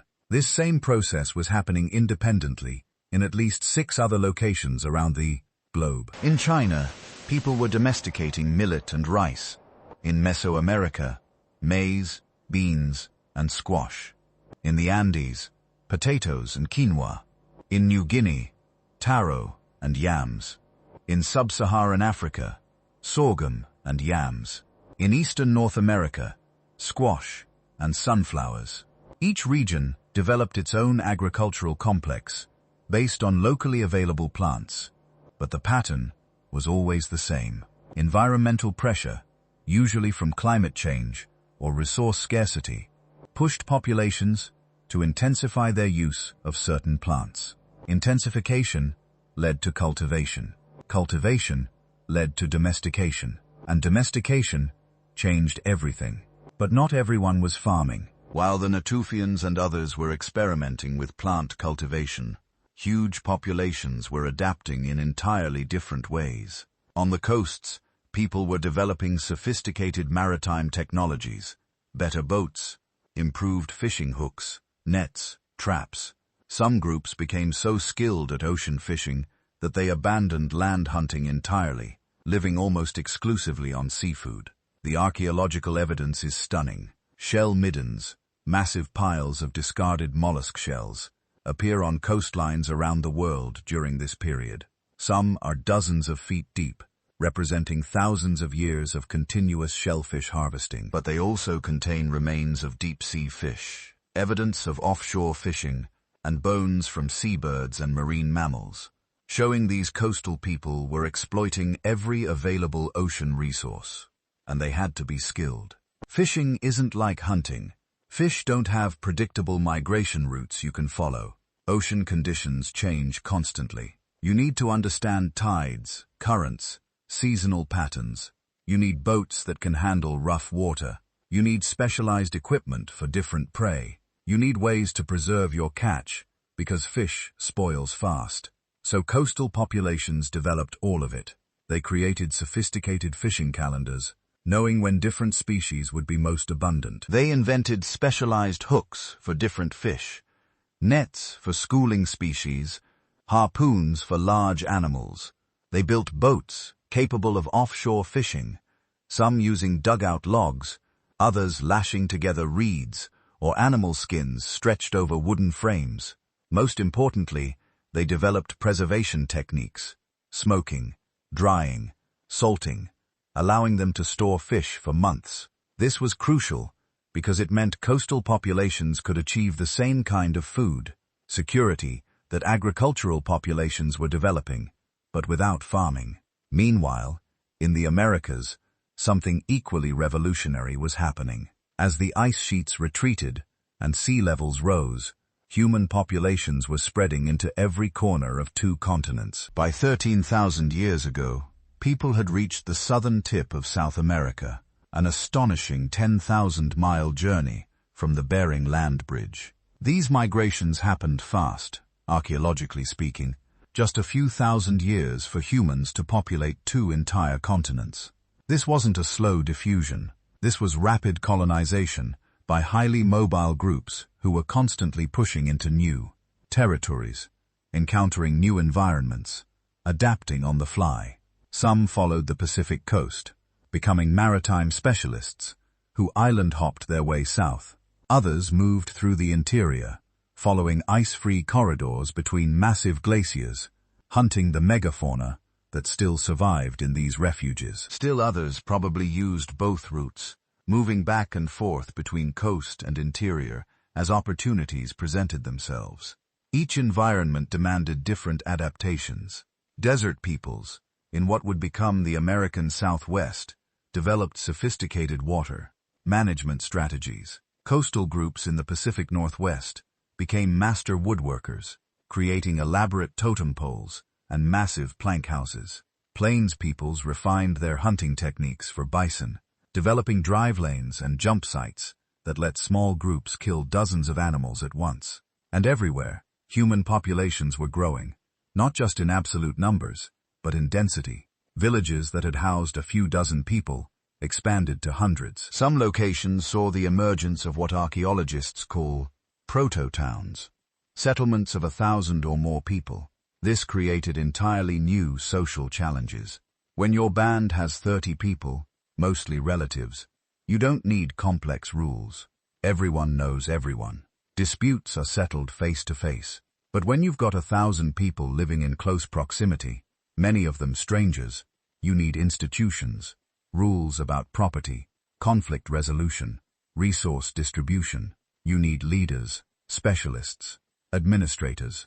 The archaeological record shows this emerging complexity. We find evidence of specialized craftspeople making tools or pottery for exchange rather than personal use. We find elaborate burials suggesting status differences. Some individuals buried with rich grave goods, while others got simple interments. We find communal structures, buildings too large for single families, probably used for gatherings or rituals. We're watching in real time through the archaeological record the foundations of civilization being laid. Not because humans suddenly got smarter or more ambitious, but because environmental pressures forced innovations that made larger, more complex societies possible, and then advantageous. By 10,000 years ago, the transformation was well underway. The world had stabilized into something recognizable, seasonal, but not catastrophically so. Warm enough for agriculture, but cool enough for comfortable living across most latitudes. And humans had adapted to this new world in 1,000 different ways. Each response perfectly tailored to local conditions, each one setting the stage for what would come next. The age of the wandering hunter was ending. The age of the settled farmer was beginning. And nothing would ever be the same. Then around 11,700 years ago, something extraordinary happened. The climate stopped thrashing around.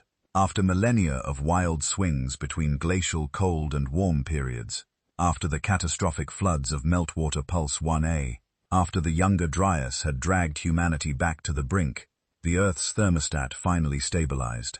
Not perfectly, not forever, but enough to change everything. Geologists mark this moment as the beginning of the Holocene epoch. Our epoch, the geological age we're still living in today. But that technical term doesn't capture what it really meant. What it meant was predictability. For the first time in over 100,000 years, you could reasonably expect that next year's climate would look something like this year's. That winter would come at roughly the same time and last roughly the same length. That spring rains would arrive when they were supposed to. That summer heat would be intense, but manageable. That autumn would provide a harvest season worth planning for. This sounds mundane. It's anything but. Because here's the thing about agriculture. You can't invent farming when the climate is chaotic. Planting seeds requires confidence that there will be a growing season. Storing grain for winter requires confidence that winter will actually come. Staying in one place requires confidence that the resources you're depending on won't suddenly vanish because the monsoons failed, or the river dried up, or the temperature dropped 15 degrees in a decade. Our ancestors had been smart enough to develop agriculture for tens of thousands of years. They'd understood the basic principle that you could put seeds in the ground and get food out, but they couldn't commit to it, couldn't build their entire survival strategy around it, because in an unstable climate, flexibility meant survival. Staying mobile meant you could adapt when everything changed, which it always did. The Holocene changed the equation. For the first time, staying put became safer than moving. Investing in fields and storage facilities and permanent settlements became less risky than following migrating herds. And humanity noticed. Within just 5,000 years of the Holocene beginning, farming communities had emerged independently on at least 6 continents. Not because of some sudden genetic mutation that made humans smarter, not because one group invented it and everyone else copied, but because the stable Holocene climate opened a window of opportunity that humans everywhere were ready to exploit. In the Fertile Crescent of the Middle East, communities began cultivating wheat and barley around 10,000 years ago. They domesticated sheep and goats. They built permanent villages with stone foundations. Within a few generations, these settlements were supporting populations that would have been impossible for hunter-gatherers. Hundreds, then thousands of people living in close proximity, all fed by cultivated fields. In China, different groups were independently developing rice agriculture along the Yangtze River and millet farming in the Yellow River Valley. Same time period, same stable climate window, same revolutionary shift from mobile to sedentary lifestyles. In Mesoamerica, people were domesticating maize, transforming a barely edible wild grass into one of the world's most important crops. This took thousands of years of selective breeding. You could only attempt that kind of long-term agricultural project if you had confidence the would remain stable enough to complete it.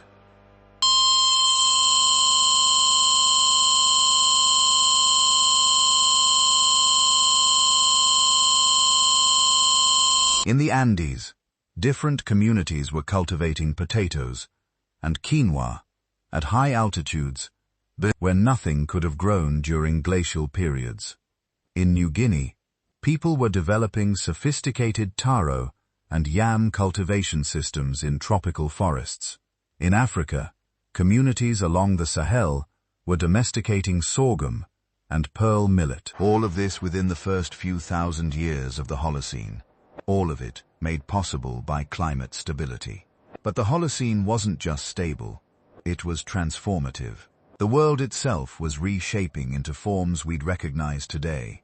Forests exploded across the northern hemisphere. The spruce and pine trees that had clung to existence during the Ice Age began marching north, following the retreating glaciers. But they weren't alone. Deciduous trees, oaks, maples and birches, that had survived in small southern refuges, spread across the landscape even faster. Within a few thousand years, The tundra and grasslands that had dominated Europe and North America were replaced by dense, temperate forests. These weren't just random trees sprouting wherever conditions allowed. These were complex ecosystems assembling themselves. The trees came first, but they brought companions, understory plants that thrived in forest shade, fungi that formed symbiotic relationships with tree roots, insects that pollinated flowers and dispersed seeds, birds and mammals that ate fruits and spread them across the landscape. Each species facilitated others, creating the layered, diverse forest ecosystems that would define the Holocene world. In the tropics, rainforests expanded into territories that had been too dry during glacial periods. The Amazon, which had been fragmented into isolated forest patches, separated by grasslands, during the Ice Age, reconnected into the vast continuous jungle we know today. This expansion created the most biodiverse terrestrial ecosystem on Earth. Millions of species of plants, insects, birds, and mammals, all thriving in the stable, wet conditions the Holocene provided. But perhaps the most dramatic transformation happened in the Sahara. Today, we think of the Sahara as the quintessential desert, one of the most inhospitable places on Earth. But during the early Holocene, it was anything but. From about 11,000 to 5,500 years ago, the Sahara experienced what scientists call the African humid period. Changes in Earth's orbital parameters shifted the monsoon systems, bringing reliable rainfall deep into what is now desert, and the Sahara bloomed. Enormous lakes appeared, where today there's nothing but sand. Lake Chad, which today is a shrunken shadow of its former self, swelled to an area larger than the Caspian Sea. Mega Lake Chad, geologists call it. It was so large, it had waves that carved beaches into cliffs that still exist in the middle of the modern desert. There were other lakes too, hundreds of them, some small, some massive, connected by rivers that flowed year-round, fed by monsoon rains and runoff from mountains that actually had snow in the Holocene Sahara. Hard to imagine now, but the evidence is irrefutable. And where there was water, there was life. Grasslands spread across the Sahara, not sparse, struggling grasses, but rich savannas with acacias and palms. Hippos wallowed in Saharan lakes. Crocodiles basked on Saharan riverbanks. Elephants, giraffes, and antelopes grazed on Saharan grasslands, and humans followed them in. For over 5,000 years, the Sahara wasn't a barrier, but a highway. People moved freely across it, establishing communities around the lakes, herding cattle, creating some of the earliest pastoral societies in human history. The rock art they left behind shows what they saw: swimming hippopotamuses, herds of cattle, humans dancing and hunting, and living in a landscape that today seems impossible. But around 5,500 years ago, the monsoon shifted again. The rain stopped coming. Within just a few centuries, maybe even faster, the green Sahara died. Lakes dried up. Rivers stopped flowing. Grasslands turned to scrubland, then to bare desert. The people and animals fled south and north, abandoning a landscape that had supported them for millennia. This wasn't a slow, gentle transition.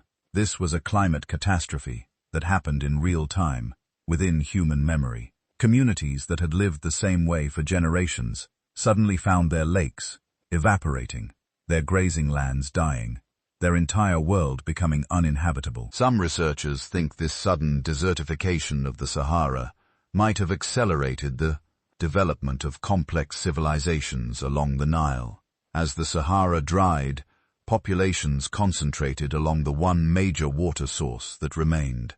The Nile's annual floods provided reliable water and fertile soil, even as the surrounding landscape became desert. This population concentration, this pressure of people competing for limited resources along a narrow river valley, might have been exactly the catalyst needed to transform scattered farming communities into the organized hierarchical society that became ancient Egypt. Because by this point, around 5,000 years ago, Humanity wasn't just farming anymore. We were building civilizations. The stable Holocene climate had done more than just allow agriculture. It had enabled population growth on a scale never before seen. At the end of the Ice Age, there were probably around 5 million humans on Earth. By the beginning of the Holocene, maybe 10 million, but by 5,000 years ago, there were somewhere between 40 and 100 million of us. That's exponential growth, and it was accelerating. More people meant more labor. More labor meant more intensive agriculture. More intensive agriculture meant more food. More food meant more people. It was a feedback loop that transformed human society beyond recognition. Hunter-gatherer bands of 20 to 30 people gave way to farming villages of hundreds. Villages grew into towns of thousands, and then suddenly cities. The first cities appeared in Mesopotamia around 5,500 years ago. Uruk, Ur, Eridu, settlements of tens of thousands of people living in close proximity, supported by agricultural surplus from the surrounding countryside. These weren't just big villages. These were fundamentally different kinds of places, requiring new forms of organization. Someone had to coordinate grain storage and distribution. Someone had to organize irrigation projects.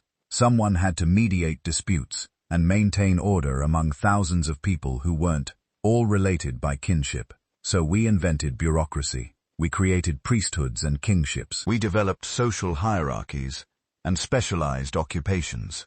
We built walls and temples and palaces, and we invented writing, not for literature or poetry or philosophical treatises that came later. The first writing systems were invented to track grain stores and tax payments, to record who owed what to whom, to maintain the complex economic relationships that cities required. This happened independently in multiple places: cuneiform in Mesopotamia, hieroglyphics in Egypt, Chinese characters in the Yellow River Valley. Each system different, each invented to solve the same basic problem of managing complexity in stable Holocene societies. And all of it, every bit of this revolutionary transformation, from scattered Ice Age survivors to city building, writing, inventing, civilization creating humans. All of it happened because the climate stabilized. Because for 11,700 years and counting, the Holocene has provided a Goldilocks climate. Not too hot, not too cold. Predictable enough to plan around. Stable enough to invest in. We are children of the Holocene. Every city, every book, every piece of technology we've ever created has been developed within this narrow window of climate stability. The entire arc of recorded human history, from the first Sumerian cities to the moon landing, has taken place within a single geological epoch, characterized primarily by its remarkable climate stability, which makes what we're doing now particularly terrifying, because we're ending the Holocene. The carbon we've released, the systems we've destabilized, the feedbacks we've triggered, they're all pushing us out of the climate stability that made civilization possible. We're creating a new geological epoch. Scientists are calling it the Anthropocene, the age of humans. But it might also be the age when humans learn what our Ice Age ancestors knew, that when the climate becomes unpredictable, when the patterns you've depended on suddenly shift, survival requires resilience, adaptation, and a willingness to completely transform how you live. The Holocene gave us 11,700 years of climate stability. We used it well. We built everything. But stability was never permanent. It was always just a window. And now that window is closing. What happens next will determine whether we are as adaptable as our ancestors who survived the end of the last Ice Age. Whether we can navigate the end of the Holocene with the same resilience they showed navigating its beginning. The Ice Age taught them survival. The Holocene taught us civilization. What will the Anthropocene teach? That's the question we're living through right now. So, here we are. After traveling through 20,000 years of the most dramatic planetary transformation in human memory, we've arrived at the world we know. the world of stable coastlines and predictable seasons, the world of cities and farms, and 8 billion people living lives that would seem like impossible magic to our Ice Age ancestors. But here's the thing. Everything we are, everything we've built, everything we think of as normal human civilization, it all exists because of what happened during those chaotic millennia when the ice retreated and the world transformed. Think about it. Every crop we grow descended from wild plants that our ancestors learned to cultivate during the scramble to adapt after the megafauna died out. Every domesticated animal, the product of relationships formed when humans and wolves and wild sheep were all struggling to survive in radically changing landscapes. Every city, built on foundations laid when rising seas and shifting rivers forced people to cluster together in whatever high ground remained safe. Even our stories carry echoes of the great thaw, flood myths from every continent, tales of lost lands beneath the waves, legends of giants that once walked the earth. These aren't just fantasies. They're cultural memories of real events, passed down through hundreds of generations, distorted by time, but never completely forgotten. The Mesopotamian flood epic, the story of Atlantis, Aboriginal Australian tales of lands swallowed by the sea. They're all remembering the same thing. The drowning of Doggerland and Beringia and Sundaland, the catastrophic floods when ice dams failed, the impossible animals that vanished within living memory of our ancestors. We are who we are because of the great thaw, our adaptability, our innovative thinking, our capacity to completely reinvent our way of life when circumstances demand it. These traits were forged during those desperate centuries when nothing was stable and survival meant constant improvisation. And here's what should really keep us awake at night, or maybe put us to sleep, depending on your perspective. We're living in an anomaly. The last 10,000 years, the entire span of human civilization, has been extraordinarily stable compared to what came before. The Holocene has been kind to us, coastlines staying roughly where they are, climate remaining predictable enough to plan harvests years in advance, ice sheets staying locked away at the poles where they can't drown our cities. But nothing lasts forever. The geological record is clear about that. Earth's natural state is change. Sometimes slow and gradual, sometimes catastrophically fast. Our Ice Age ancestors watched sea levels rise 400 feet in a few thousand years. They experienced temperature swings that would transform landscapes within a single human lifetime. They lived through climate chaos that makes our current concerns look tame by comparison. The difference is, there were maybe a few million humans on the planet back then. Now there are 8 billion of us, most living on coastlines that would vanish if the ice sheets decided to melt again, all depending on agricultural systems tuned to the stable climate patterns of the Holocene, all assuming tomorrow will be basically like today. The Great Thaw reminds us that nature doesn't make those kinds of promises. Change is the only constant, and when it comes, it can come faster than we imagine possible. But it also reminds us of something else. Humans are survivors. We've been through worse than anything we're likely to face now. We've adapted to transformations that wiped out species that had ruled the Earth for millions of years. We turned the end of the Ice Age, an event that could have destroyed us, into the beginning of civilization. So, as you drift off to sleep tonight, maybe that's the thought to hold on to. Not the catastrophes and the chaos, but the resilience, the stubborn refusal to give up, even when the world is drowning around you. The human capacity to look at an impossible situation and figure out a way forward. We're all descendants of the people who lived through the Great Thaw, who watched their world transform and adapted anyway. That DNA is still in us. That capacity for survival, innovation, and hope. If you've enjoyed this journey through deep time, I'd love it if you'd like this video, subscribe to the channel, and drop a comment letting me know where in the world you're listening from. Maybe you're falling asleep in a place that used to be under ice, or on land that didn't exist until the seas rose and created new coastlines. Sweet dreams. And remember, the world has always been changing. We're just the latest chapter in a story that's been unfolding for millions of years.